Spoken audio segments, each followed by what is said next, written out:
I think we have this preconceived notion in our mind that our ancestors' recipe is like locked behind like a gold door and requires like special knowledge to like access.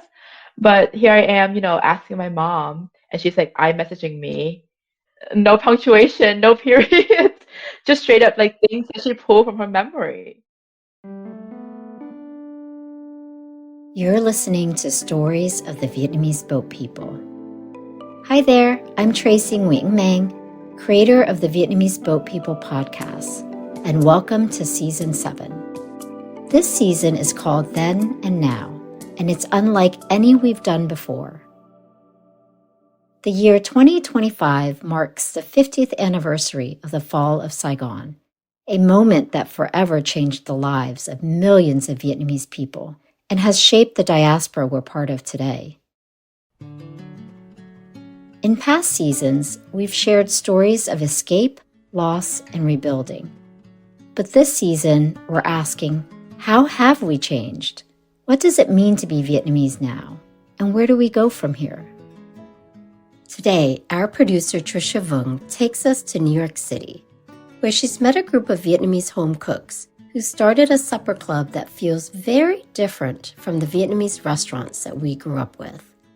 That's because outside the confines of the restaurant business, these younger cooks are using food to revive dishes they'd never find on a menu and building a community that goes beyond the dinner table. Here's Tricia. Growing up, my parents owned a nail salon. Like so many other Vietnamese refugees, they saw this industry as their path to survival. My dad worked at salons across the Midwest before finally opening his own, called Bella Nails, in a Cleveland, Ohio suburb. For me, the salon was more than just a business. It was a second home. I spent my childhood there, running credit card machines, cleaning up, and watching my parents meticulously shape acrylic extensions. Ironically, during all those years, I never really got my nails done. I even had a bad habit of biting them. But during the pandemic, I started learning how to do gel-X extensions for my friends. Word spread, and eventually I had strangers booking appointments. Back in the day, my parents' clients would come in and request a classic French manicure. But me, I was leaning into newer styles coming out of Korea and Japan. Bold, chunky, 3D nails with chrome and charms. And while I have made some good money from this side hustle, what I love about doing nails is having a chance to reclaim a craft and an art form that my parents originally learned so they could survive. As I've built my own version of a nail salon over the past few years, I've noticed something similar unfolding here in New York City with Vietnamese pop-up dinners and supper clubs. Nail salons, like restaurants, were businesses that many Vietnamese refugees started out of necessity. Not just for the families who needed a way to make a living, but for the customers who needed a refuge from the American palate. We had come to visit like a family who has lived here forever, right? So they're like Vietnamese American. We were fast, like fresh off the boat. That's Ka Yao Young. She goes by Cookie. Cookie told me about one of her first experiences with American food after immigrating from Nha Trang to Oklahoma City when she was 11 years old. They wanted to, give us a new experience, and they ordered pepperoni pizza and cheese pizza. I remember this vividly from Pizza Hut. And we were like, oh my God, so exciting. Even we knew what Pizza Hut was back in Vietnam, right? Yeah. And I remember the first slice that I tried and my parents tried, and the silence that came after their first try.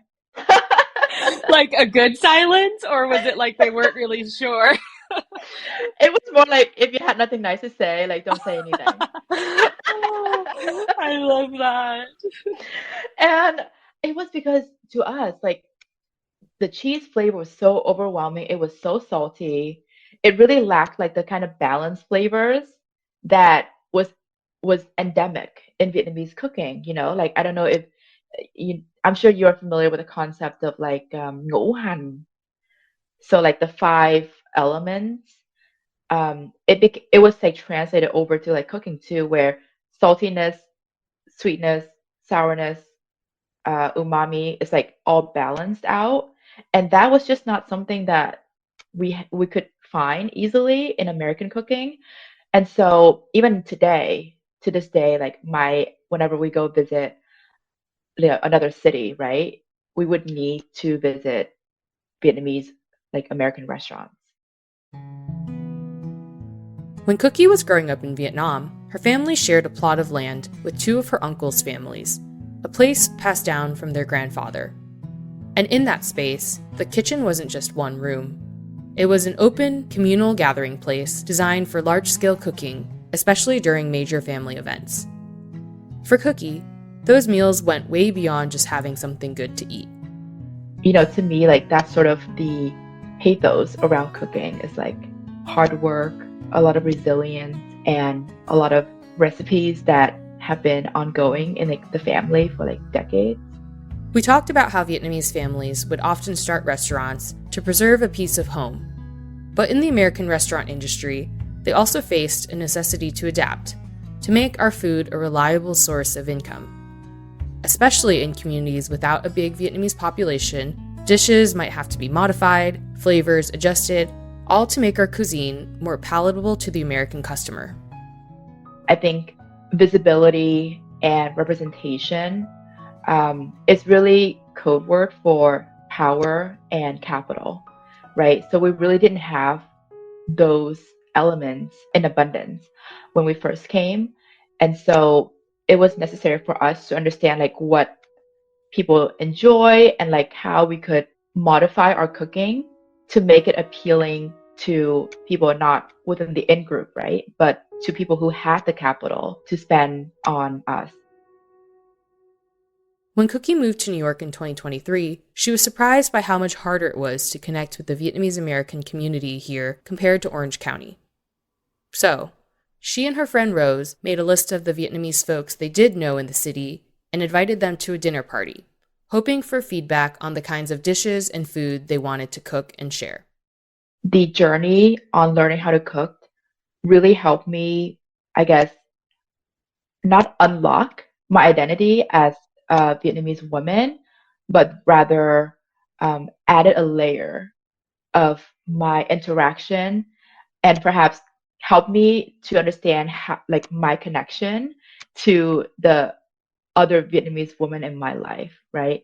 It really helped me like critically reflect on the role that like cooking shows up as a form of care and of love because it is very much a labor of love.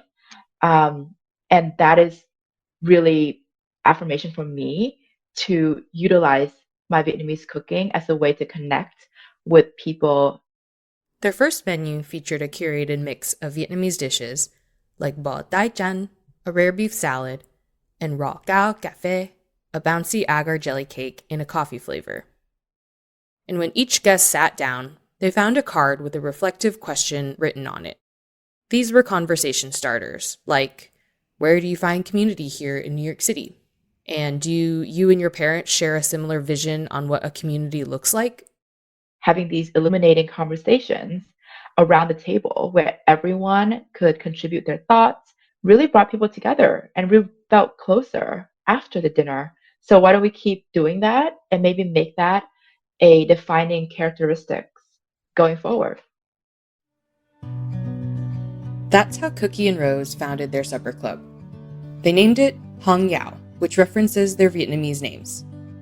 Hong Yao isn't the only Vietnamese supper club in New York City. An Co, An Soi, and Sin Mui are just a few of the other pop-ups that have emerged over the past several years, and each of them is cultivating their own distinct experience. Hong Yao stuck with those question cards to help guests dive into conversations they probably wouldn't have had. And recently, they hosted 2 dinners that sparked discussions which helped guests connect the dots between Vietnam's history of colonialism and the violent displacement of Vietnamese families and the ongoing genocide taking place in Gaza. I think being subjects of what I view to be an empire that was continually supplying bombs and where demonstration and protest were becoming kind of performance art pieces and not very effectual at stopping the bombs. To me, at the time, what I could have done, given my position as a dinner club host, was to raise funds to help lessen the suffering where we could. Cookie donated the proceeds to 2 nonprofits, Jewish Voice for Peace and Heal Palestine. At the end of the night, she also encouraged guests to get involved with mutual aid groups and organizations supporting Palestinian people.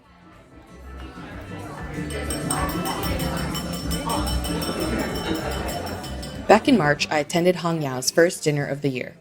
From the hustle in the tiny kitchen, to the fresh flowers and citrus arranged on the tables, to the Vietnamese dishes I'd never tried before, I was thrilled to see it all come together. The first dish I cooked for Hong Yao was bún thang, which is a northern noodle soup. It's not as common, actually, right, in the U.S. This is Mike Nguyen. Mike is a team member at Hong Yao. Each individual step to make the dish isn't necessarily that hard, but it's just like a lot of work, I guess, at the same time. So like it's basically just sort of like a combination noodle soup that has different kind of shredded toppings, right? You got to make crepes for the eggs and cut them up. You have to wash all the herbs, cut them up. You have to make the bún, and then obviously making the broth is kind of complex. New York City can be a pretty isolating place. And before joining the Hong Yao team, Mike didn't know many other Vietnamese people in the city. I found that this like emerging pop-up, micro food supper club scene, that's kind of the niche, right? It's like, let's make stuff that we enjoy and that things that we crave, but it might not be served at restaurants. Now, he's collaborating with other Vietnamese cooks, and in the process, he's rethinking how we make connections between our food and our identity. Viet food, speaking more broadly in the US, is sort of like frozen in time, right? Because you think about it, like a lot of the Viet people who moved, or refugees, right, who moved from Vietnam, at least in the early, like 1975, etc., their knowledge of Viet food is what it was like in like 1975 and before. But Vietnam is rapidly changing and evolving. I always find that interesting, is like this concept is frozen in time. And it's also like authentic versus traditional. Like what, like I think traditional is like, okay, that makes sense. But like authentic and authenticity, what is authentic? Like if my grandma or mom makes this food this way and it's not traditional, does that mean that her food is inauthentic? Food evolves, it's not static, and nor should we expect it to be static, I hope. So for Mike and the other Hong Yao partners, the Supper Club is a chance to rethink our definitions of authenticity and offer new ways of weaving together culture and history. Vietnamese people going into like Louisiana, right? And then like intertwining with like Cajun food and Cajun cuisine. It's great. I love it. And like that's not necessarily traditional. It's like what you have with the ingredients on hand and then how you sort of intertwine past and present. And I think that's happening a lot now too in New York City in terms of how we can change the direction or like just like reframe the paradigm of like, oh, this isn't traditional, therefore it's bad. It's just different.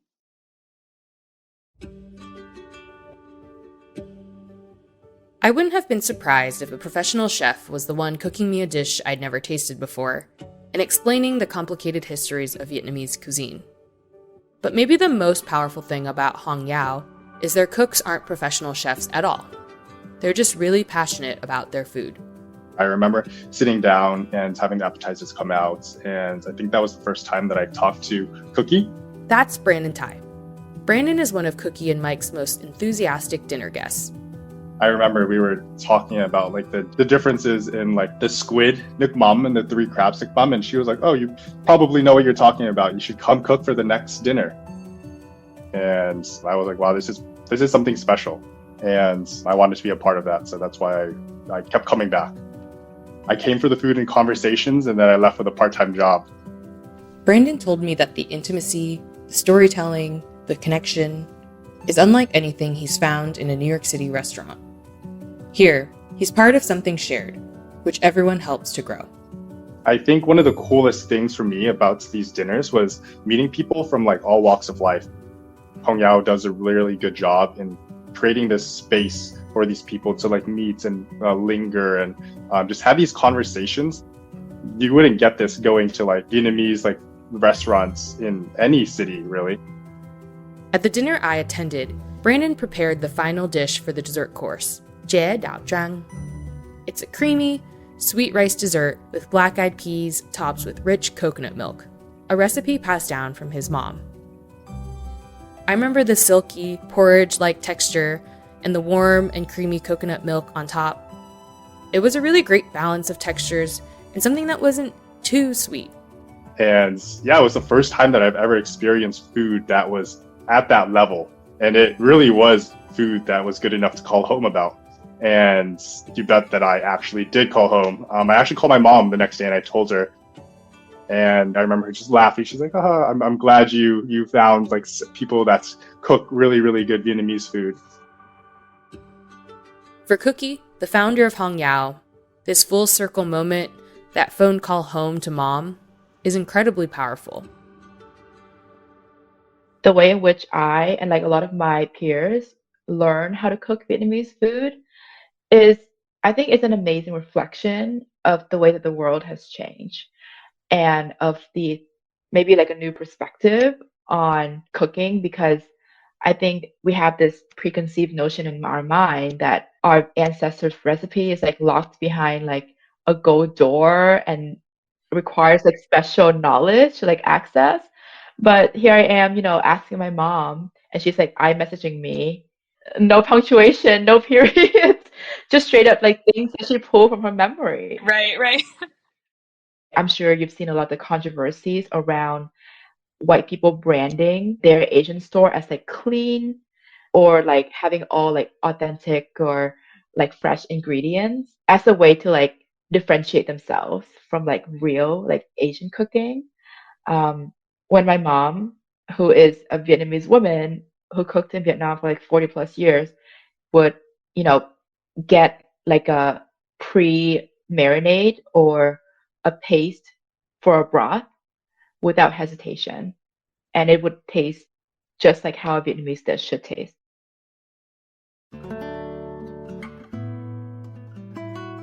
Cookie, Mike, Brandon, and the rest of the Hong Yao team are quietly reshaping what the Vietnamese food scene in New York City can be.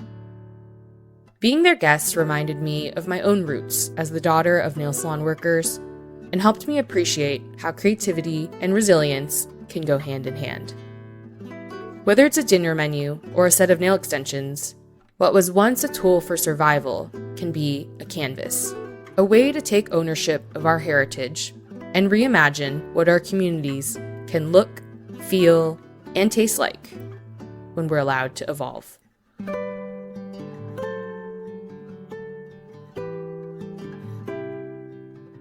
Thanks to Cookie, Mike, and Brandon for sharing their stories with us.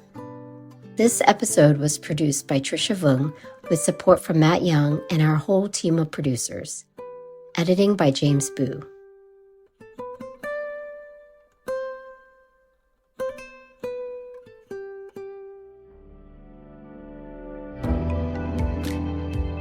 If you would like to learn more about your family's diaspora story, please check out our conversation kit at vietnameseboatpeople.org/share. It's a deck of cards with questions in both English and Vietnamese to help you start the conversation. You can also check out our website for more stories and resources on how you can participate and share your story. And if you enjoy the show and want to support our mission, please consider making a tax-deductible donation at vietnameseboatpeople.org. Your support helps independent shows like ours continue to amplify stories from our community. I'm Tracey Nguyen Mang, and thank you for listening.